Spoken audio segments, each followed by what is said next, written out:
here now. Hello all. Hi.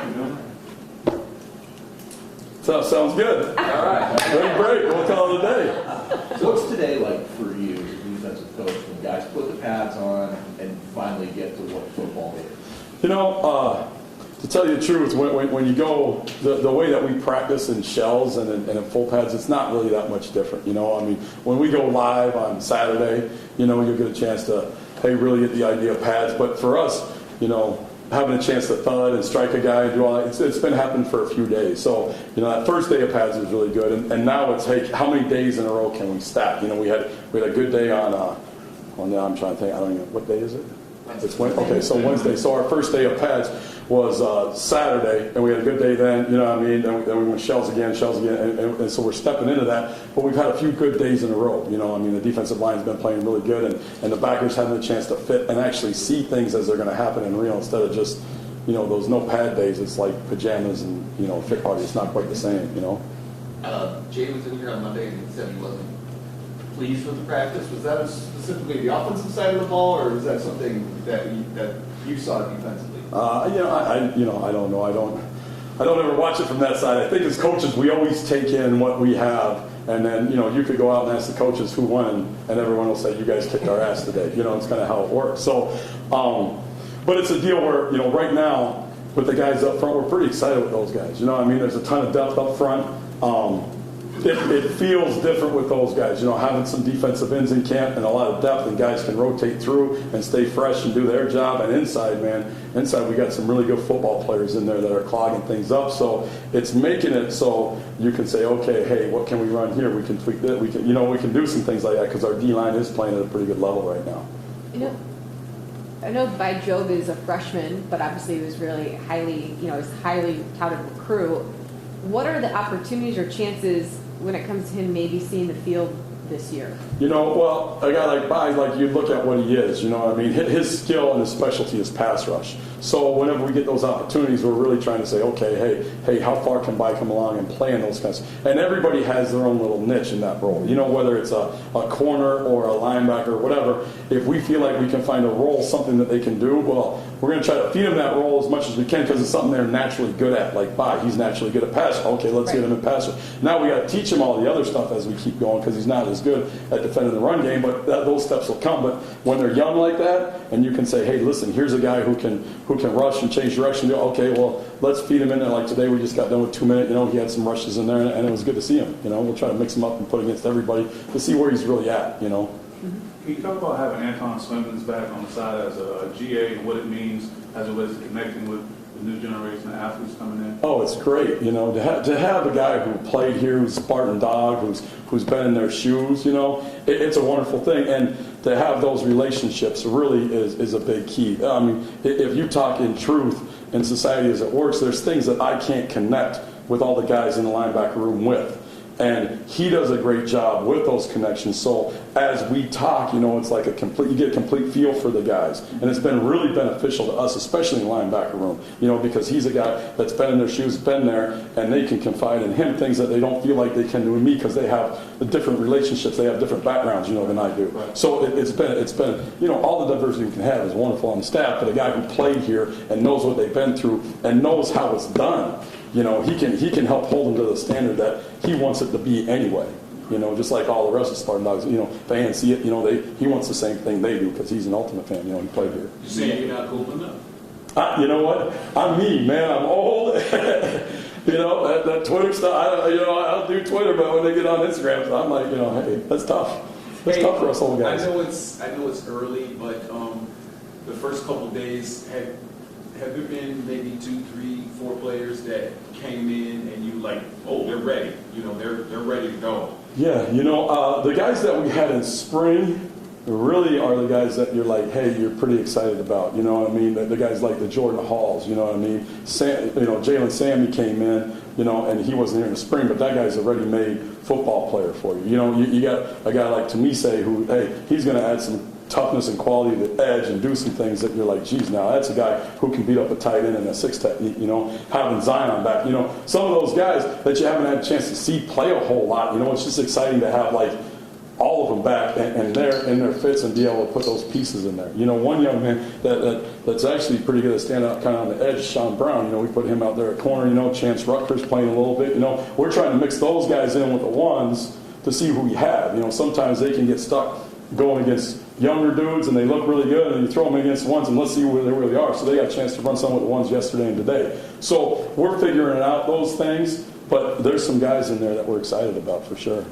Guys, I'm sure you'd never want to go through last year again with all the attrition, but Sure. how much can that experience help your guys with the depth that you've built? I think it's a combination of things. I think when you're in meetings, the attention to detail is different because they can connect with, I might be a 3 right now, but the guys who are here on the field, hey, I was a 3 like game 1 and I was a starter by game 3. Like that happens fast, and I think that when they see that, especially the upperclassmen, they do a much better job, like keep holding each other accountable. They'll pick at each other like, hey, no, this is something you need to write down. They're on each other about those things. And so I think that just that helps. And then when you get into drills, you don't get the, well, I'm not really going to, I could be doing this in a game fast, so everybody's level of competition picks up a little bit, You mentioned the run game, and with that attrition, that was a big issue for the yards you guys gave up. But No how doubt. frustrating was it for you to kind of have to constantly, not just mix and match, but try and get creative with bodies you were down last year? Well, I think that there's good and bad in all those things. You know what I mean? It made you expand some in different ways that maybe you wanted to with different guys, and now that you have different pieces, it's going to make those things better. And to be able to do that, to be able to jump in and out of different defenses and use different personnel groups, and hey, they're a big team and we might use bigger defensive ends or tackle, you know what I mean? And I think all those things are good. That part was frustrating, but that part's over. You know what I mean? We're going forward saying, listen, these are the guys we got, and we're going to use them all as much as we can, and we got to cross train as best we can, and let's go get something done. And with those new guys in stopping the run in particular, Sure. You mentioned about Bai kind of learning it, but you've got a lot of clay to mold to kind of get back to stopping the run, it seems. For sure, yeah. And just with, when you have depth and you can say, okay, Zion's here, and then, Brandon Wright's here, and then the very next play, you got a guy like Andrew Pate there. You know what I mean? They're all big physical guys, and to do that to a tight end or a tackle, hey, 2 plays and this guy's in, and you could wear a guy down, because usually you're not subbing a whole bunch on the offensive line. And then that, of course, like we all know, when you can stop the run and you can do, well, then your rush becomes real, because now you're getting, instead of getting bled for, and you get a bunch of 3rd and 3s, now you're sitting at 3rd and 8, and now you get, okay, now we can let the guys go hunt, and you're not in those weird situations, and let them move the sticks and control the ball, and not giving the ball back to the offense, In terms of building this defense, I can tell the excitement about the depth you have, and I'm wondering, but one of the things that Mel talked about early on was to get where you really want to go, you got to have like 3 or 4 difference makers For sure. to go on a defense. As you're trying to build it to where you want to, where are you in that phase in terms of hoping to have that too, and then versus the depth? Sure, I think that difference makers come. Sure, you got a guy like, a Sim or Derek Harmon, or those, those guys who can really change a game. And I think that those go hand in hand, because when a guy doesn't need to play, I don't know, he's playing 50 plays or 60 plays in a game, and he's playing 40 or 30. Now that guy can be like on the edge of being out of control. You know what I mean? He can play in that, and people are like, holy cow. And those guys can change games. When a guy's got to feel like he's got a governor, because listen, I got to do my job, but I got to do my job for so long. I know that in the fourth, they don't play with the same intensity.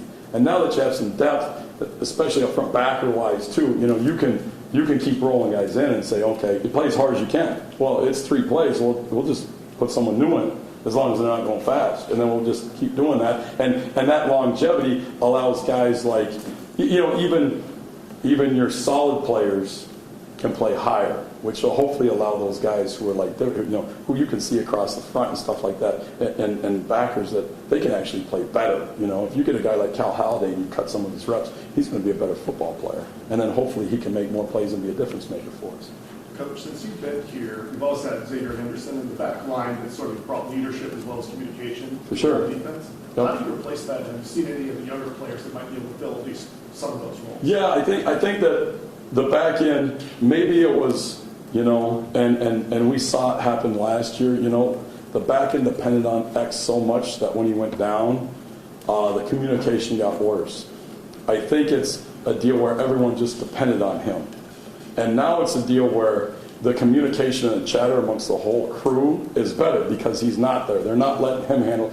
They have to handle their things, and they're talking back and forth. And it's actually been better in the shell than it's been, even though X handled most of that stuff. The other piece is the linebackers with Cole and Cal and guys like that. They've taken over some of those things. So the chat, when you line up, it actually starts to sound like football. You know, there's people talking, hey, this is Lord, this happened, this, and everyone's talking to each other, and you're like, hey, that's what it's supposed to look like, you know, and that's what you can hear them when they line up, and you can say, okay, we're getting closer. But I think some of that was they leaned on X so much to do that because he did run the whole show. I think it might be better now that if, you know, a piece drops, at least we have other people that can do all those things and help him out, you know, or help out whoever went down. Jacoby slid down to defensive end last year. I guess him sliding back to linebacker. What have you seen from him so far in camp? You know, he's done a really good job. You know, he played a couple games at linebacker, and some of the you know, that was hopefully he doesn't have to play D-line except to rush. You know what I mean? And you know, having spring with Jacoby has really helped us. It's a point where he's got a chance to get his rust knocked off, become a backer again. He's moving like a backer. He's a little bit cleaner. You know, we're working on some of his space stuff. But in the run game, he's been really solid. And that's kind of what he did in the couple games that he played last year at linebacker. But we feel like his level play at backer's gone up because he's had more time and more reps and got used to doing that again. We never really got a chance to see Halliday and Widman play together much at linebacker. Correct. What do those two look like together? Oh, it's good. The cool thing about those two guys is really they both communicate. They're both, you know, like they're both smart. They're both correct. They both know how to talk to each other. You know what I mean? They can do things and talk about things, and they'll notice things that are different. You know what I mean? And when you have two big bodies like that, you know, if it is something that, you know, it's a gap scheme, power, whatever, you know, they're starting to run down. You got a chance to get some guys who can go downhill and strike people too. You know, so. For them two, it's nice because they can feed off each other. They know how to play off each other. You know, whether one guy runs through and the guy overlaps or they decide to take it inside and out. You know what I mean? They do a good job with a feel for each other. You know, the third guy, Brule, in there too, he's done a really good job as those pieces fit.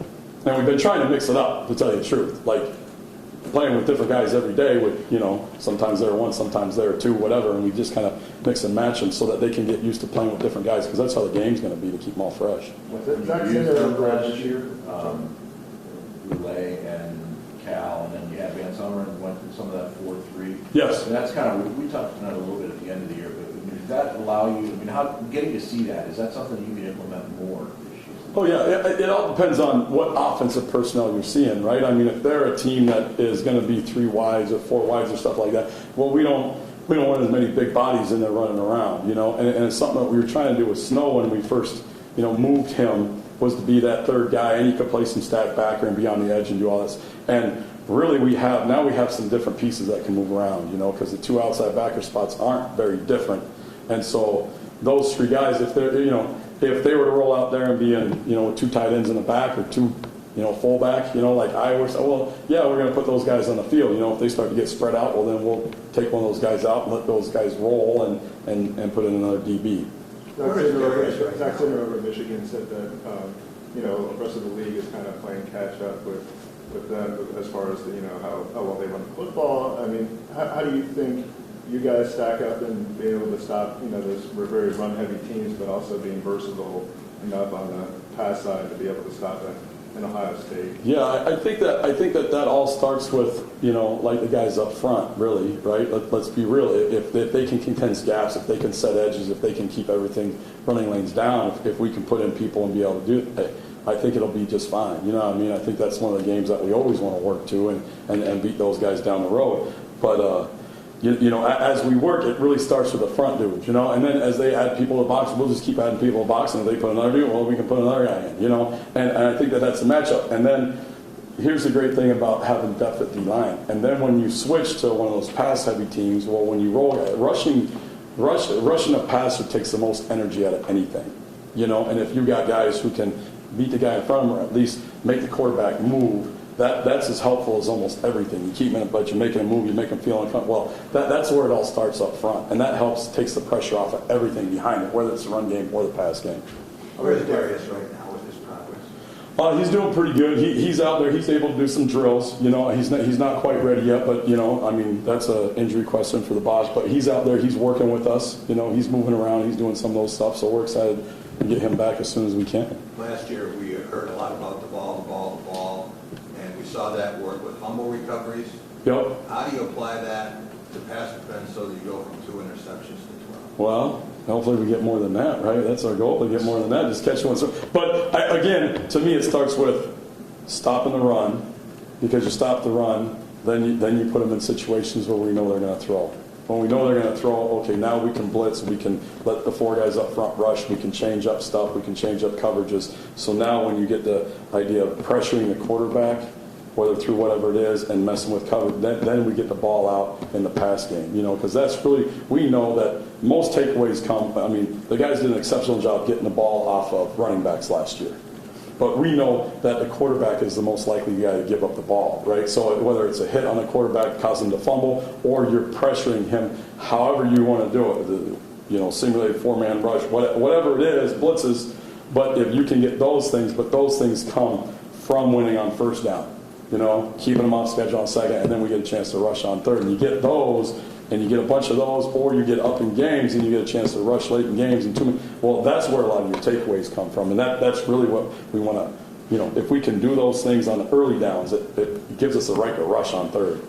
Last year, Brandon was hired, obviously, and it seemed like the emphasis was placed on the pass rush. Could you say that the focus has kind of shifted more to, you know, stopping the run, as you kind of alluded to? I think it's both. I think that's where you got to start, though, every time. I think if they run the ball, people don't want to or need to pass, you know, and if you can stop the run, then it allows you to be able to rush, no doubt, you know, and I think that's where we're at right now in fall camp, because like team run goes really is how our team's going to go. If our offense can run the ball and we can't stop it, well, we're going to have, you know what I mean, and vice versa. Right. So that's where, you know, the battle comes up, and if we see a ball fall for just a couple, you know, we're mad on that day, back to your question earlier, you know, but if the offense doesn't see balls popping, then they're mad on that day, you know, so it's a give and take, and we all could be mad because it was just a little game, you know. Do you think that the size of the line this year may surprise some of your opponents? I don't know if it'll, because they're going to read the things too, but there's some big dudes up there, and it's wonderful to see. When I walk in there and they're D-line, you know, they're going to me, and they're all giants, that's always positive, right? You look like a little tiny kid hanging out with them, and that's what I want to look like, you know? That's we're excited about that. There's a bunch of big old long dudes, and you don't notice it all the time until you get next to them, and you're like, dang, I'm really short. You know, are you for the day when, you know, you've got a defense built where you guys are the reason for success? Like, I'm guessing that's, you know, that's always cool. Where you're not hanging on to sort of compliment, but you are. Is that something you're? I mean, obviously that's what you want, but I'm just how eager are you for that, and how close are you to that? You know, I think every day we take a step in that direction. You know, that's where the little tiny marginal gains that you can stack up. You know, that'll be seen. You know, some of it is, you know, to see the live bullets flying on Saturday. Who knows? That'll give us a better marker. You know, see how we actually, like right now we're thudding. You know, so can I wrap and squeeze? Well, there's a guy kind of outside of 0-9, so it turns into. Are we going to finish that play?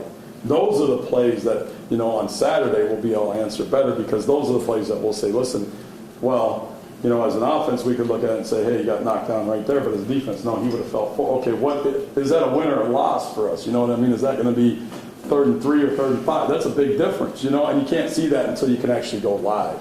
So as we get closer to that, how well we actually tackle, how well we can shed blocks in live situations and make a play after, how well we can get the quarterback to move and actually hit a guy maybe, you know what I mean? Like not during camp, but when we get those will be the big tells for that, and say, hey, can we dominate games and win because of us? Well, that goes back to the takeaway question as well. When we get a bunch of takeaways, well, we can win games because of that. You brought up Jalen earlier. You brought in 2 guys in transfer, Roberts and Smith in the secondary. How are they blending along with Samar in terms of the older guys who played a lot of football with the younger guys that you're trying to bring along? Sure. I think those guys all do a good job. You know what I mean? Coach Barnett and Coach Salgado do a really good job with keeping everybody in that room just hey, there's no egos. So for everybody to come in, really they're all trying to bounce things off. And to have some experience in there and have guys talk to them, hey, this is how, maybe some of the routines we had. Well, this is some of the things that X did. You know what I mean? And that balance is really helping that young group of DBs that we're really, really excited about growing up. It's really helping them because they can take different things and they learn from them all. Corner specifically right now. Corner, it's good right now. We're throwing everybody out there. Like I said, we're playing guys and see what everybody can do. Everyone's playing against the ones. Everybody's playing against the threes. So really, what we're looking for is to say, okay, hey, you might look really good against this guy, but let's get our best against your best and see where we're at. And I think that some of the young guys get shocked a little bit that right away. And that's what you want to do. You want their eyes to get big on the field. Oh my gosh, I got you. Okay, and then come back the next day. Okay, now I got the same rep against whatever, and I'm going to go take it. Now I'm going to have a little bit more success and I follow that. So they're building, they're getting better. And the young guys are coming. It's not going to be as ready-made as maybe our front, but they're building. Orland said that last year, the injury to Darius Snow really changed changed everything with how you wanted to play the defense. Is there anybody, given, his uncertain status, I guess, going into this season, is there anybody that's kind of emerged that can play a similar role and has a similar skill set? Yeah, it's just different. We'll use different bodies for different things. Like later in this, we used 3 backers. You know what I mean? When they were big, if there was a deal where they had another tight end that was more of a receiving tight end, we play with 3 safeties sometimes. I think those are the kind of things we're going to have to do this year too, to be able to, hey, mix and match. What is this guy? We got guys who can cover a tight end in space. We got guys who can play in the box, and it depends on what kind of personnel you're going to see. Is how we can match that up. We'll just use different bodies. How important do you think it might be to develop a player of that who can play that kind of hybrid role? I don't know. If you have it, it's great. Here's the truth. If you have it, it's great because you can you leave the guys on the field. If you don't, then you want to use the pieces you can. Like we would prefer, like right now, Kobe's one of our best rushers still, right? So we want to be able to use him in those situations. Well, when he leaves, do we need to recruit a guy or have a guy that's just like him that plays inside back or ND? Well, no, but if we have that, we're going to use it. So it's kind of, hopefully with the DNs we brought in, well, we don't need to do that. Let's let these guys rush, and let the backers play backer. But all those things depend on who we can get and who we bring in and who we keep growing up. How would you characterize the leadership of the defense in general? Is there like 1 or 2 leaders emerging, or is it more leadership? Yeah, it's a little bit like you can see we got the same. To have Jacoby back is very good. You know what I mean? A Cal Holiday type kind of sets the standard for how they're working in there. In the back end, really some of the young guys, whether it's Tatum or Mangum or Spencer or those guys, you know what I mean? They're really starting to gear up and hold each other accountable. Some of the transfers mixed in, like, hey, as they're doing, they're just kind of growing together. In the front end, it's great because you could say Sam or Derek Harmon, but really that room they're on each other all the time.